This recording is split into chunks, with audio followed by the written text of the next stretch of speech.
Respect isn't something you can buy, my father smirked. Guess what? You're on your own now, I replied. By morning, the car was gone. The bills were overdue, and they were furious. I was 5 years old when I first understood that my sister Amanda hated me. Not disliked, not found annoying, actual hatred. It was a strange realization for a child, understanding that someone who shares your blood could look at you with such cold detachment. Amanda was 10 years older, already a teenager when I was still learning to tie my shoes. You'd think having such an age gap would make her protective of me, maybe even maternal. It didn't. For reasons I've never fully understood, she resented me from day one. My earliest memories are colored by her hostility. My parents both worked long hours at their accounting firm, so they often left Amanda in charge of watching me. Just for a few hours, they'd say, kissing me goodbye while I tried not to show my fear. As soon as their car pulled out of the driveway, Amanda's fake smile would drop. Time for bed, Tasha, she'd say, even if it was only 6 p.m. But it's still light outside, I'd protest weakly. Don't care, go to your room. She'd march me upstairs, push me into my bedroom, and then came the sound I still hear in my nightmares, the distinct click of the lock from the outside. My room would transform from a safe haven into a prison cell. Amanda had convinced my parents to keep the outside lock for my safety when I was a toddler. Now it was her weapon. Amanda, please let me out, I'd call, my small fists barely making a sound against the wooden door. Shoo, she'd hiss from the hallway. You need to be quiet, Tasha. You know what happens to noisy little girls, right? The monsters under the bed get hungry. I'd freeze, my heart pounding. There's no monsters, I'd whisper, trying to convince myself more than her. Oh no? What's that scratching sound then? I think one's waking up. She'd scratch her fingernails against the bottom of my door, and I'd leap onto my bed, pulling my feet up, convinced that something was about to grab my ankles. I'd sit there for hours, too terrified to move, too afraid to even reach for the light switch. When I'd hear my parents' car in the driveway, Amanda would quickly unlock my door and whisper, "If you tell them, I'll make it worse next time. They won't believe you anyway." But once, when I was about 6, I did tell them. My parents had returned to find me pale and trembling, with tear tracks dried on my cheeks. Amanda locked me in my room again and said there were monsters under the bed, I said, my voice shaking. My father's brow furrowed, but before he could speak, Amanda rolled her eyes dramatically. There she goes again with her stories. Remember last week when she said she saw a dragon in the backyard?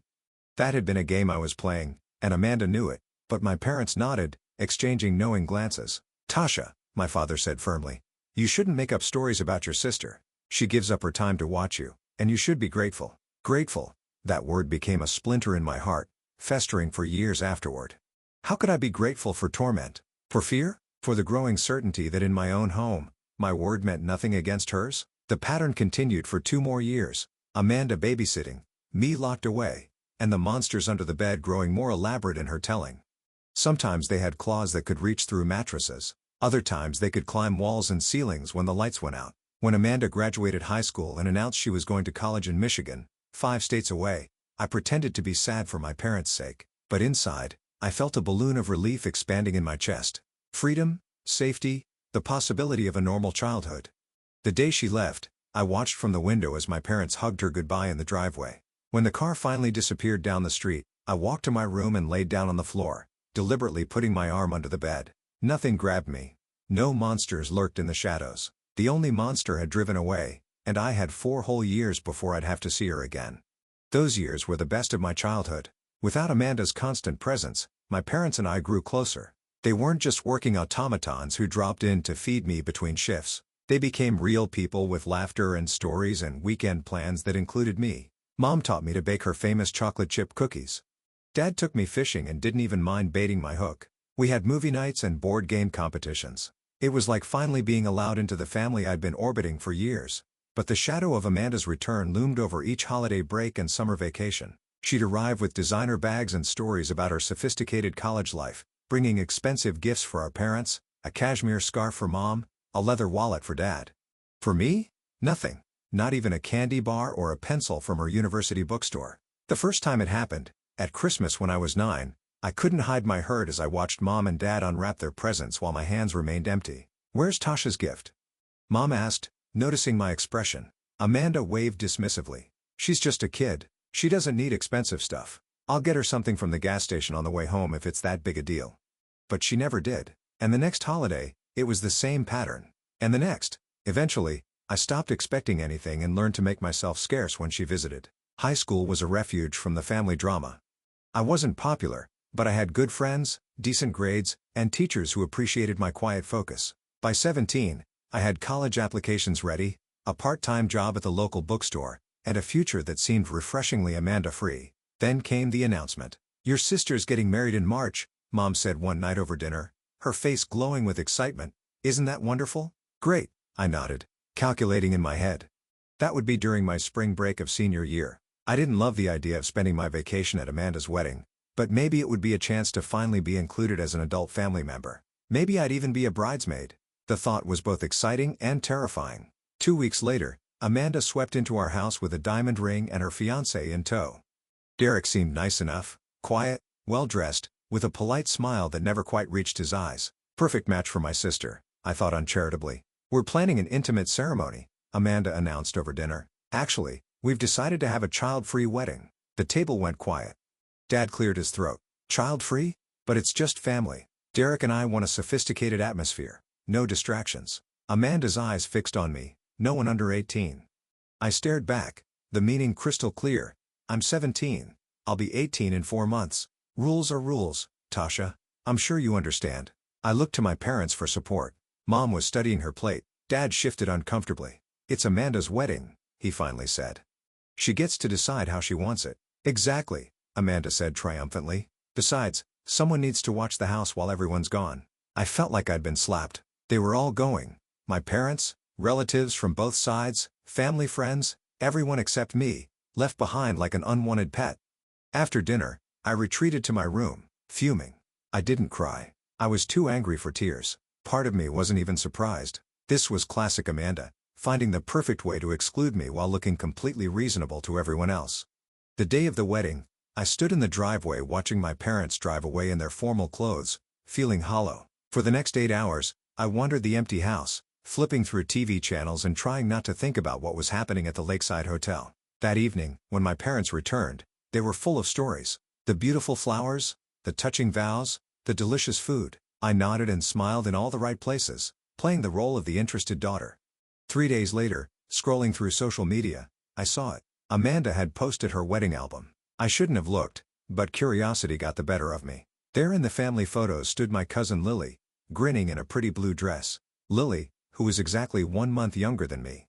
I zoomed in on the photo, thinking I must be mistaken. But no, it was definitely Lily. My hands shook as I dialed her number. "Oh, yeah," she said casually. "Amanda said the age thing was just a guideline, not a strict rule." "Didn't you know?" I hung up without responding. The betrayal burned in my throat. It wasn't about having a child-free wedding. It was about excluding me specifically, and everyone, including my parents, had gone along with it. That moment changed something fundamental in me. I stopped trying to earn Amanda's approval or my parents' understanding. I focused on graduating, getting scholarships, and planning my escape to college. The next time I saw Amanda was at Thanksgiving, 6 months later. I was freshly 18 and heading to State University in January. She made small talk about married life, and I responded with polite disinterest. The elephant in the room, her wedding deception, went unmentioned. My college years flew by. I studied marketing, made friends who knew nothing about my family dynamics, and gradually built a life that was entirely my own. I came home for major holidays but kept my visits brief. Amanda appeared intermittently, usually when she wanted something from our parents. Then came the baby announcements. First Ryan, then Michael, and finally Ethan.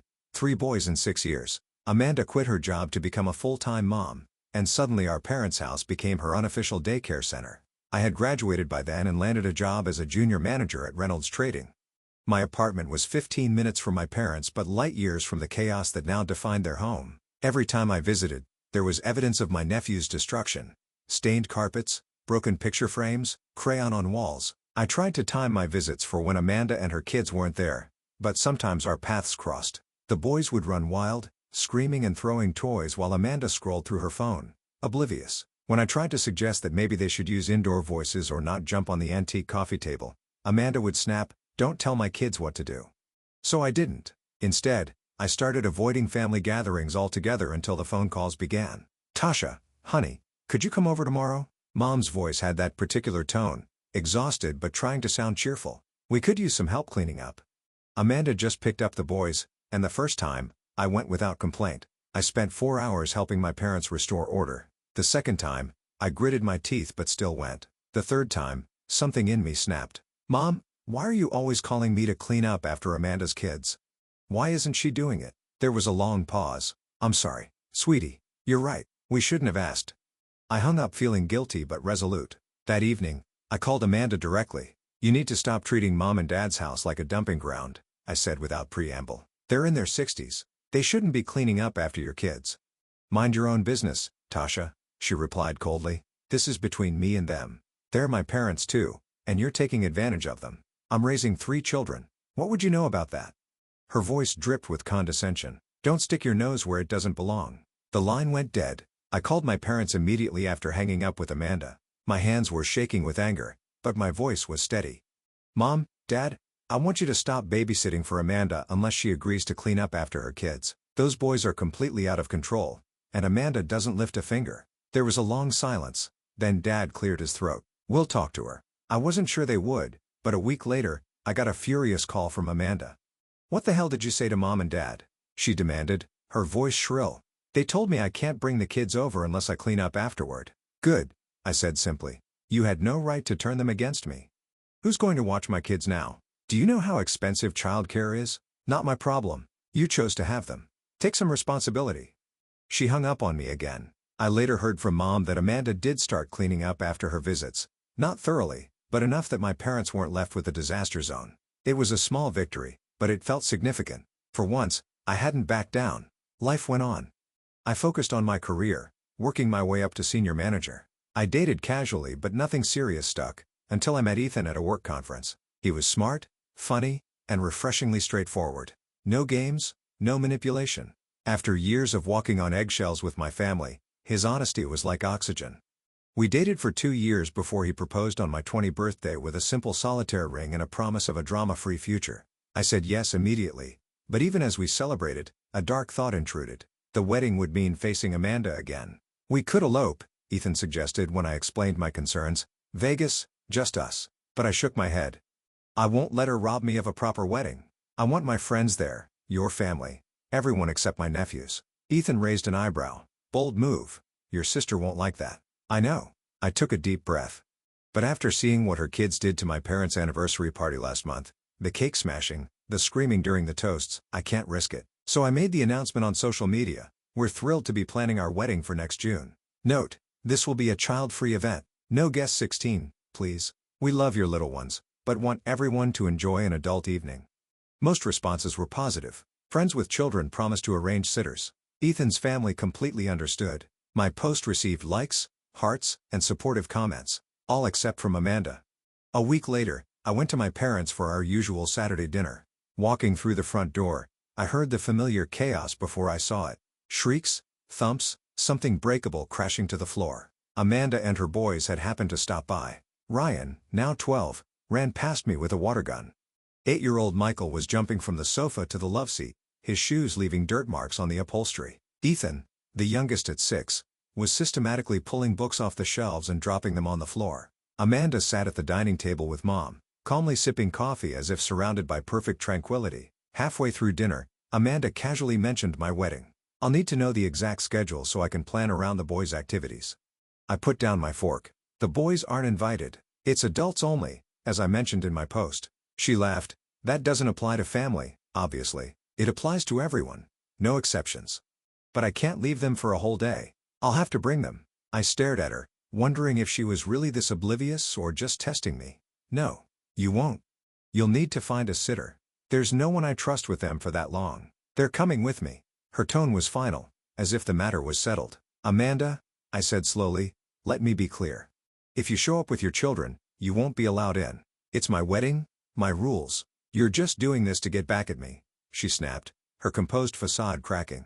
Because I didn't let you come to my wedding. I blinked in surprise. What? That was 10 years ago. This has nothing to do with that. Liar. You've always been vindictive. Always making up stories about me. I gestured to where Michael was now using the curtains as a climbing rope. This is why your kids aren't invited. They're completely out of control, and you do nothing about it. Amanda stood up so abruptly her chair fell backward. Boys, we're leaving. She stormed out, children trailing behind her like destructive ducklings, leaving the usual disaster in their wake. After they left, my parents gave me disappointed looks. Was that necessary? Mom asked. You could have handled it more diplomatically. Like how? By letting her walk all over me like she always has? No, thanks. Dad sighed. They're just children, Tasha, they're family. Look around you, I said, gesturing to the chaos. Do you want this happening during my vows? During our first dance? While everyone's trying to enjoy a meal that Ethan and I are paying a fortune for? They didn't have an answer for that. 2 days later, Amanda posted a long, self-pitying rant on social media, heartbroken that my own sister is excluding my precious boys from her wedding out of spite. Family should come first, not petty grudges from the past. Instead of responding directly to Amanda, I simply commented, to clarify, our child-free policy applies to all guests 16, not just specific children. We want an elegant evening that all adult guests can enjoy. What I didn't expect was the flood of comments that followed, not from friends, but from relatives. Those boys knocked over my grandmother's urn at the family reunion. They pulled the tablecloth off at Thanksgiving and broke all my good china. One of them bit my daughter at the Christmas party. Amanda deleted her post within hours. The weeks leading up to my wedding were a blur of final arrangements, dress fittings, and nervous excitement. Amanda had gone suspiciously quiet after her social media backfire. No calls, no texts, no more complaints to our parents. The silence made me uneasy. That's when my phone rang. It was Lily. Tasha, I need to tell you something, she said, her voice slow. I was talking to Jen yesterday. You know, Amanda's friend from college? The one who was her maid of honor? Yeah. According to Jen, Amanda is going to have the boys accidentally spill something on your dress during the reception. And Ryan is supposed to push over your wedding cake. Jen felt horrible about it and confided in me. After I hung up, I sat in stunned silence. Even for Amanda, this was a new low. Not just ignoring my wishes, but actively planning to ruin my wedding day. I told Ethan, expecting him to be as shocked as I was. Instead, he was eerily calm. We'll hire security, he said simply. Give them pictures of Amanda and the boys. No drama, no scene, they just don't get in. We hired 2 security guards from a professional firm, gave them photos of Amanda and her children, and instructed them politely but firmly not to allow them past the entrance under any circumstances. The morning of the wedding arrived with perfect blue skies. As my bridesmaids helped me into my dress, I felt a surprising sense of calm. Whatever happened with Amanda, I was marrying the man I loved. That was what mattered. The ceremony was scheduled for 4 p.m. At 3:30, my phone buzzed with a text from the head of security. Subjects have arrived with 3 minors. Proceeding as instructed. I took a deep breath and handed my phone to my maid of honor. Don't tell me anything else about my sister unless the building's on fire. The ceremony was beautiful. Walking down the aisle toward Ethan, seeing his face light up, in that moment, Amanda didn't exist. We exchanged vows under an arch of white roses, and when the minister pronounced us husband and wife, the applause from our guests felt like a release of years of tension. It wasn't until the reception that reality intruded. My mother appeared at my elbow as I greeted guests, her face tight with anger. How could you? She hissed. Your own sister is outside in tears because those goons you hired wouldn't let her in. I kept my smile in place for the benefit of nearby guests. I made it clear children weren't welcome. She chose to bring them anyway. They're family, Tasha. What do you expect her to do with them? The same thing every other parent here did, find a babysitter. Mom's eyes filled with tears. Your father and I are going to take her home. I hope you're satisfied with yourself. I watched as they slipped out, choosing Amanda yet again. It hurt, but less than I expected. Perhaps I'd been preparing for this moment my entire life. The rest of the reception was perfect. Friends danced, relatives shared embarrassing stories, and Ethan's grandmother taught everyone a Polish folk dance that had us all laughing until our sides ached. Our cake remained upright, my dress stayed pristine, and no one threw food or climbed the curtains. 2 days after we returned from our honeymoon, I decided to call my parents. I thought they deserved to know why I'd hired security, to understand I wasn't just being vindictive. Mom, Dad, I said when they answered, there's something you should know. Amanda was planning to have her kids ruin my wedding. Lily found out from Amanda's friend Jen that she was going to have the boys spill something on my dress and knock over the wedding cake. The silence on the other end was deafening. Then my mother's voice, cold and dismissive. Tasha, I can't believe you're still making up stories about your sister, after all these years. I'm not making it up, I protested. Lily heard it directly from Jen. Why would I lie about this? My father sighed heavily. You've always had an imagination, Tasha. Always seeing the worst in your sister. This has gone too far. I closed my eyes, transported back to childhood. Amanda locking me in my dark room, telling me about monsters, then calling me a liar when I told our parents. I didn't make it up, I said quietly. Lily can confirm it. Lily's always taken your side, Dad dismissed. Your sister was very hurt by your actions. And I've been hurt by hers my entire life, but that doesn't seem to matter to any of you. The line went silent for a moment. We should talk about this in person, he finally said.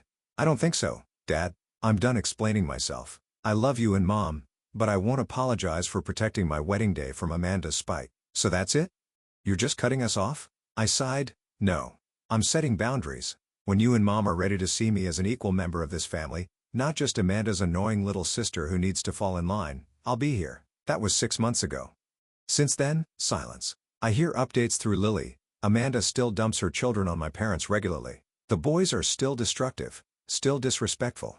My parents are increasingly exhausted, dealing with health issues that make keeping up with 3 unruly children nearly impossible. But they won't set boundaries with Amanda, and I won't pretend everything is okay.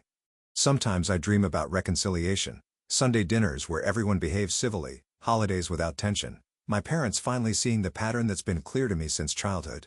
But dreams aren't reality. The reality is that Amanda was right about one thing. I was a dreamer as a child. I dreamed of a sister who would protect me instead of terrorize me, parents who would believe me instead of dismiss me.